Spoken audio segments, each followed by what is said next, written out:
Well, hey there. Today we're going to be talking about the controversial topic of AI. More specifically, how it's affected the global workforce. I have a bit of a staggering statistic here that you might want to look at to get a clearer picture of how much of a drastic impact that AI has had on the lives of workers. Many of these consequences include job loss and decreased wages, but there are many professionals who report that AI helps improve their job performance. Now, I know that many people have a lot of hot extremist takes on AI, especially creatives whose actual livelihoods depends on adding their individual touch to whatever they or somebody else is trying to sell, such as freelance writers and graphic designers. You can literally just ask ChatGPT to write you a blog article talking about anything that you know nothing about. I know nothing about the process of assigning currency to money, but I could just ask ChatGPT to write me an article on explaining how the process works. For example, if I was a freelance writer, writing blogs for the official website of let's say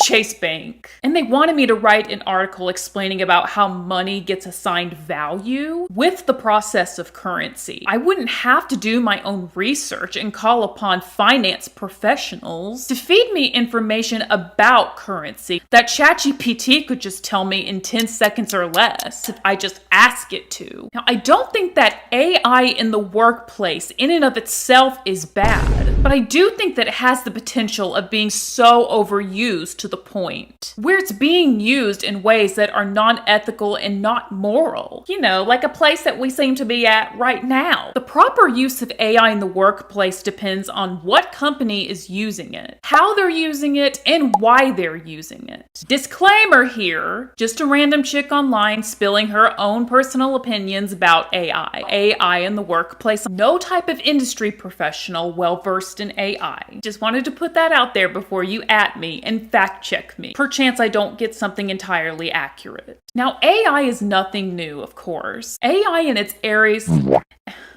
Is AI in Aries? AI and its various inventions have been around for thousands of years, but it wasn't introduced into the workplace until the 1980s with expert systems. An expert system is defined as a computer program that uses artificial intelligence, AI, to mimic the judgment of an expert in a specific field. Expert systems are used to solve complex problems that would normally require a human expert. When this expert system computer program was first introduced in the 1980s, in professional settings, this allowed computers to be operated by the average Joe with ease and without the need of the business's IT consultants. And for convenience purposes, computers that were smaller in size and didn't take up as much space. But as you know today, the use of AI in the workplace has grown tremendously and has presented itself with more of a double-edged sword. Today's businesses most often take advantage of AI with more routine tasks and behind-the-scenes work like data analysis and customer service through chatbots, as well as HR tasks like talent scouting and application collection, cybersecurity practices, employee training, education, marketing, and so on and so forth. I've been getting all these emails. I don't even know anyone. More than ever, we're seeing marketing and HR positions being cut because of these new AI inventions that cut down the cost of running a business. Because why spend the money to pay a real person to do these tasks at normal speed, as opposed to paying for a software that could bring results instantly? But if I've learned anything in my 31 years on planet Earth, is that if it sounds too good to be true, then it probably is. Now, I think we can all agree that many businesses today have become very heavily reliant on AI to carry out a variety of tasks. But many companies have just taken it too far, to the point that they're cutting jobs that require a human bias and an objective viewpoint like marketing and HR positions. Just to name a couple, but I'm sure that there are others that I'm not thinking of at the current moment. I really do think that as of right now, we are lacking proper legal restrictions on the usage of AI in professional settings in a way that protects their workers from having their jobs cut unexpectedly and all of their hard-earned expertise being replaced with a robot. Especially these big fat man companies, the companies that can actually afford to hire a ton of people. They're big enough to have the resources to hire people to work for them, but they don't because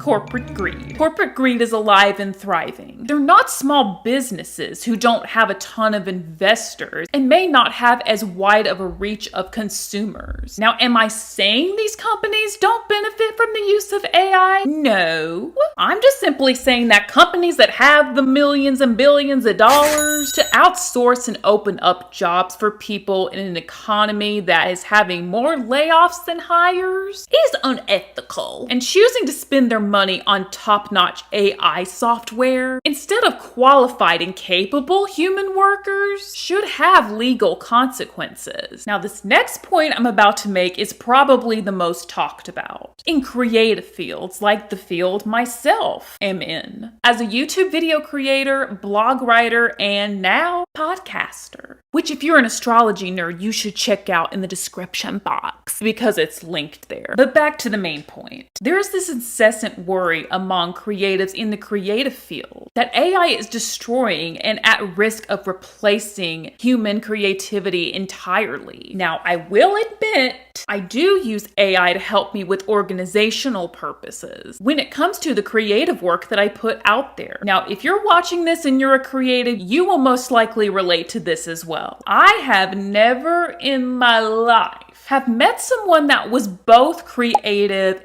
and organized and well-structured. I'm sure that there are unicorns out there that do exist and possess both traits, but me personally, and most of the other creative people that I know, struggle to bring method to the madness. Creativity is something that just flows without bounds, with no starting or stopping point. It's spontaneous and only comes when it wants to. It's not an Empire State Mind that we schedule ourselves to be in once a day. We don't put on our to-do list, be creative from 1 to 2 p.m. When it comes to showcasing creativity, it needs a structured place to live in. And I have to use ChatGPT to provide me with some kind of outline that can help me organize my thoughts and what I want to speak about. Whether that be a script for YouTube or a blog post for my website, which is also, if you're an astrology nerd, linked in the description. But all of the content is still my own original thoughts and feelings on whatever I'm talking about. I have yet to see this in a fellow creative because I surround myself with honest creatives. But I'm sure it would be super easy for dishonest creators to take advantage of these chatbots and try to claim the work as their own. The stuff that was fed to them from a chatbot as their brainchild. And I think at this point, we have used it so much that now we can easily spot when somebody has just copy and pasted a response from ChatGPT and only changed like a few verbs here and there. While I don't think that AI is destroying creativity as a whole, I do think that there's something to be said for letting information that it feeds us dictate our ability to think critically for ourselves and doing our own research about whatever it is we're talking about or trying to communicate or even learn about. As if our brains are not already being rotted enough by doom scrolling on social media. And it's also important to note that AI is not always 100% right when you request information from it. Last time I checked, you weren't the Scarecrow from The Wizard of Oz, and you got a brain. I mean, I would hope you have a brain. And if you don't, you probably are the Scarecrow from The Wizard of Oz. But if you do have a brain, use it to come to your own conclusions. You don't need a robot to do that. Now, lastly, we gotta look at why in the hell we introduced AI into the workforce to begin with, since it seems that in this day and age the widespread use of it is causing more strife collectively than ease. With its layoffs, pay cuts, and dishonest work, AI can have its positives as far as automating repetitive tasks and routines that have the potential to reduce the burden of workers and allow them to perform better at work and can attend to their most crucial responsibilities. Now, I think, this is just my personal opinion, as everything in this video has been so far, just wanted to remind you of that. More productive and better uses of AI in the workplace include filling positions that, well, there's no light way to put it, that nobody wants. Jobs that people don't dream about doing as a kid and go to college and get a degree for. For example, cashiers at fast food chain restaurants. These are positions that are taken out of necessity and not jobs that people take for the love of being a slave, of serving food to starving and tyrannical Karens and picky eaters. These jobs have high turnover and are going unfilled more often because people are waking up to the concept that staying in abusive and soul-sucking workplaces like these far outweigh the cons of quitting and not being able to get unemployment, which is a whole other conversation I could have for another day. But right now we're talking about AI in the workplace. Many fast food chain restaurants today have self-service kiosks like Panera and McDonald's. And speaking of McDonald's is testing a new restaurant concept. It is a small format restaurant focused uniquely on serving digital customers. It even has an order ahead lane for customers who order on the McDonald's app. Which means robots run the drive-through window and take care of other tasks that were previously handled by a human. Domino's has currently been testing self-driving cars that deliver pizzas door to door without the need of having an employee in the car. Domino's will start making autonomous deliveries this week. The program uses Neuro's R2 robot and will be launched in Houston. Customers who choose this delivery option will be able to track the robot's location via text or through the order confirmation page. In my own humble opinion, this is a good and productive use of AI to fulfill high supply, low in demand work positions that might eventually allow job seekers to search for work options they are a better fit for and have better pay. And if not to totally replace these positions, at the very least help make the human work run more smoothly in the hopes of creating a decreased amount of stress on the job and in an improved work performance all around. So all that is to say, AI is not the problem. It's how people use AI when AI works against humans instead of for humans, and where we're at right now with all the job losses and the high unemployment rate, that's where we are right now. In order for AI to be used effectively in the workplace without harm and negative consequences, we need to have better restrictions in place for their usages, as well as legal consequences for those companies that unfairly and swiftly cut their employees for the convenience of a quick and not always effective robot. So yes, AI is rampant and it's not going anywhere, but it doesn't have to be our enemy when it works for us and not against us. When it's an assistive tool, just coin the term AI,